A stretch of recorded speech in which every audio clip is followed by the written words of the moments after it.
اللہ تعالی نے فرشتوں سے فرمایا کہ میں زمین میں اپنا نائب بنانے والا ہوں۔ حضرت آدم علیہ السلام یہاں مراد ہیں۔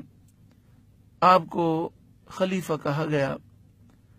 آپ کو خلیفہ اس لیے فرمایا گیا کہ آپ زمین میں اللہ کی حدود کو قائم کرنے اور اس کے احکامات کو نافذ کرنے میں اللہ کے خلیفہ ہیں۔ قالو، فرشتے بولے، اتجعل فیہا من یفسد فیہا، کیا تو ایسے کو نائب بنائے گا جو زمین میں فساد پھیلائے گا، وَيَسْفِكُ الدِّمَاءَ، اور وہ خون بہائے گا۔ سوال یہ پیدا ہوتا ہے کہ فرشتوں کو کیسے معلوم ہوا کہ انسان زمین میں فساد پھیلائے گا اور خون بہائے گا؟ تو مفسرین نے اس کا یہ جواب دیا کہ انہیں اللہ تبارک و تعالی نے بتایا، اس سے انہوں نے اس بات کو جان لیا، یا پھر اس کی وجہ یہ تھی کہ انہوں نے جنات کی حالت کو دیکھا اور اسی پر انہوں نے قیاس کیا کہ انسان بھی اسی طرح کرے گا۔ فرشتے تو معصوم ہیں، اور انہوں نے یہاں پر عرض کیا کہ مالک تو ایسے کو خلیفہ بنا رہا ہے جو زمین میں فساد اور خون ریزی کرے گا۔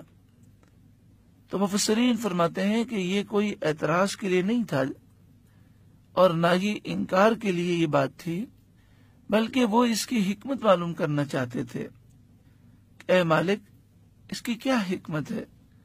وَنَحْنُ نُسَبِّحُ بِحَمْدِكَ، اور ہم تجھے سراہتے ہوئے تیری تسبیح کرتے ہیں، یعنی تیری حمد و ثنا کرنے کے ساتھ تیری تسبیح کرتے ہیں۔ وَنُقَدِّسُ لَكَ، اور تیری پاکی بیان کرتے ہیں۔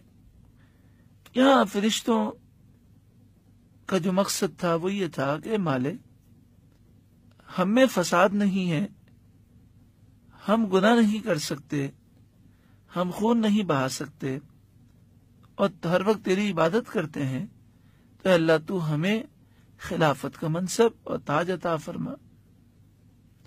مفسرین بیان کرتے ہیں کہ نحن نسبح لک بحمدک سے مراد یہ ہے کہ ہم سبحان اللہ و بحمدہ کہتے ہیں۔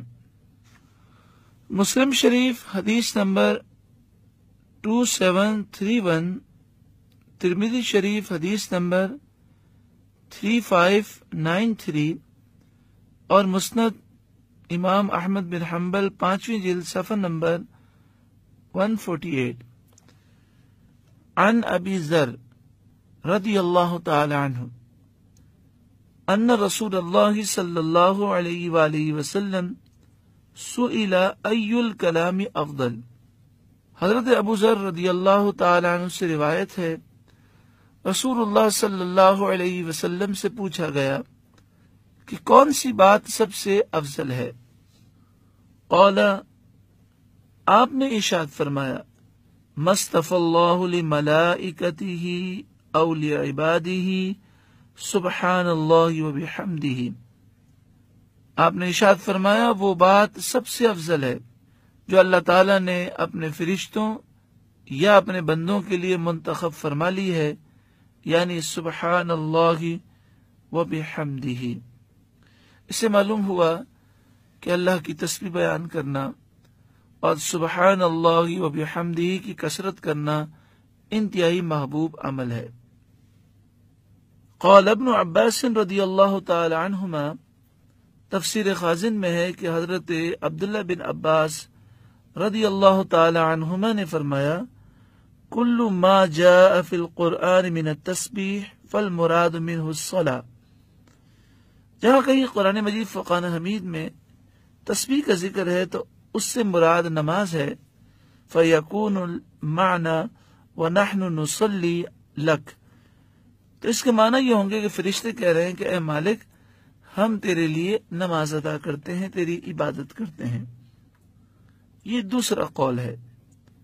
وقیل، اور تفسیر خازن نے فرمایا ایک تیسرا قول بھی ہے، اصل التسبیح، تسبیح کے معنی ہے تنزیہ اللہ عما لا یلیق بجلالہ، اللہ تعالی کو اس کے جلال اور اس کی عظمت کی وجہ سے ہر اس چیز سے پاک قرار دینا جو اس کی شان کے لائق نہ ہو۔